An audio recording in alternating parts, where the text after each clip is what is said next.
Halo teman-teman semua, jadi kali ini di materi yang sangat menarik kali ini saya dan teman sekelompok ramai-ramai ingin mempresentasikan sebuah materi yang cukup menarik nih sekarang, yaitu berbasis strategi digital marketing melalui platform YouTube.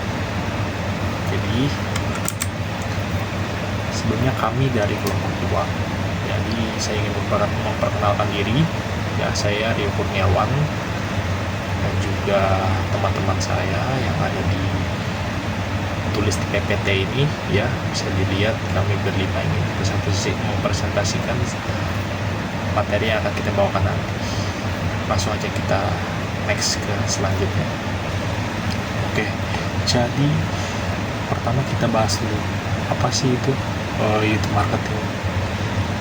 Jadi simpelnya itu YouTube marketing itu sebuah sistem atau strategi pemasaran yang bisa kita lakukan di platform YouTube lewat konten-konten menarik dan juga video-video yang edukatif yang bisa kita buat di dalamnya, entah itu video pendek atau video yang panjang. Itu kita bisa mengimplementasikannya di situ sebagai strategi pemasaran kita. Maka itu dinamakan YouTube marketing sesuai dengan namanya gitu. Lalu tujuan dari YouTube marketing ini apa sih? Yang pertama pastinya kita untuk menarik perhatian khalayak umum terkait mungkin produk-produk kita yang ingin kita bawakan, kita perkenalkan ke khalayak umum. Lalu untuk edukasi juga butuh, jadi kita bisa membuat konten-konten yang variatif, ya kan, menarik dan juga tapi tetap edukatif gitu.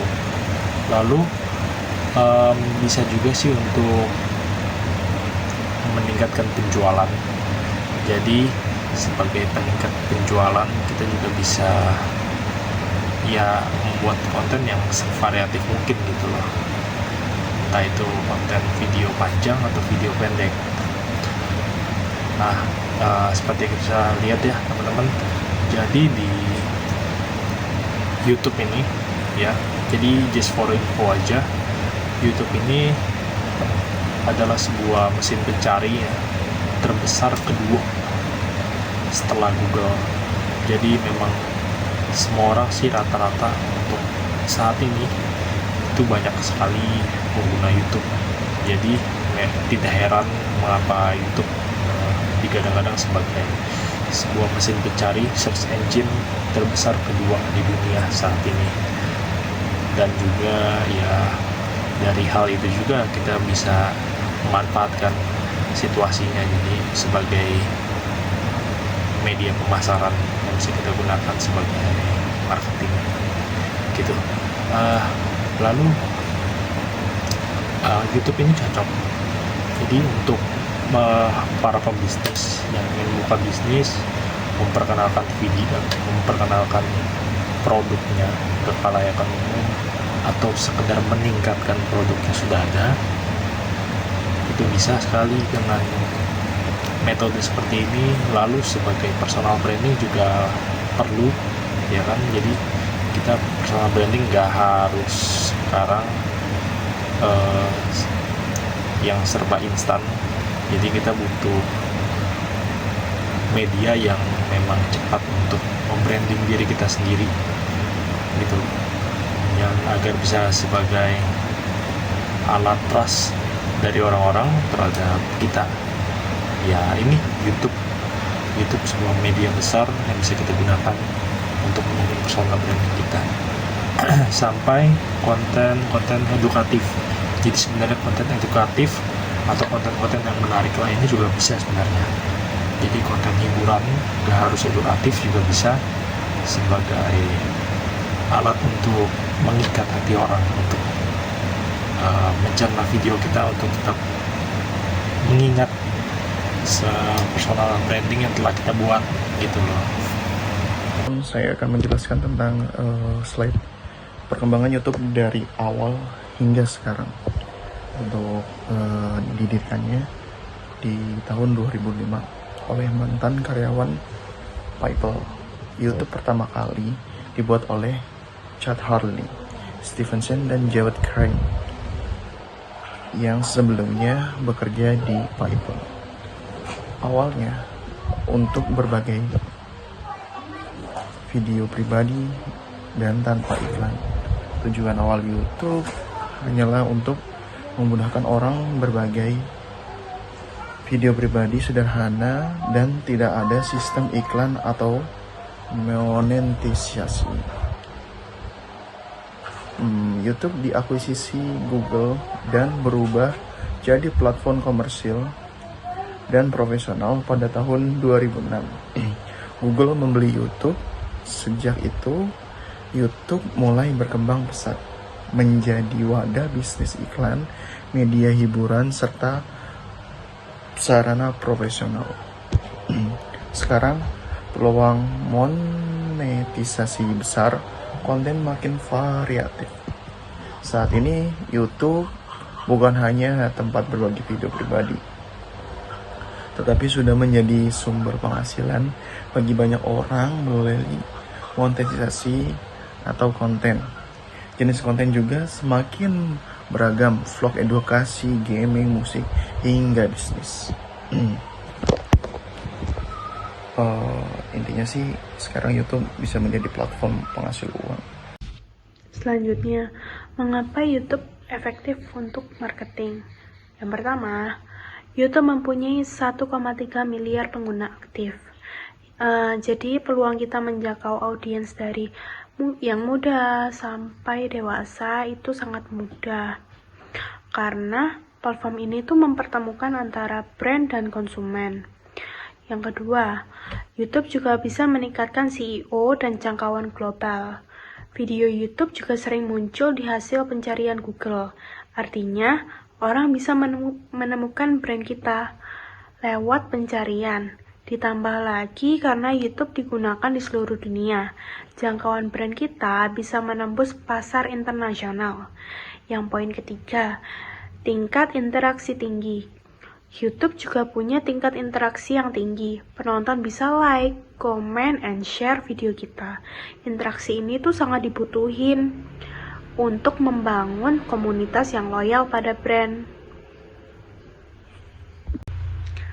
Selanjutnya, elemen penting dalam video YouTube. Yang pertama, judul.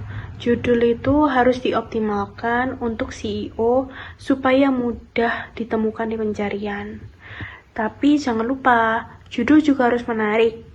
Semacam clickbait yang sehat, yang bikin orang penasaran, tapi tetap sesuai dengan isinya. Yang kedua adalah deskripsi. Bagian ini jangan hanya diisi seadanya. Justru di awal deskripsi kita bisa meletakkan CTA atau ajakan. Misalnya, klik link ini untuk beli produk atau link penting lainnya. Jadi penonton langsung tahu apa yang harus dilakukan setelah menonton. Yang ketiga yaitu tag.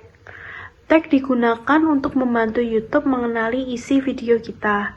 Gunakan keyword yang relevan dengan topik supaya algoritma bisa menyarankan video kita ke orang mana yang mencari hal serupa.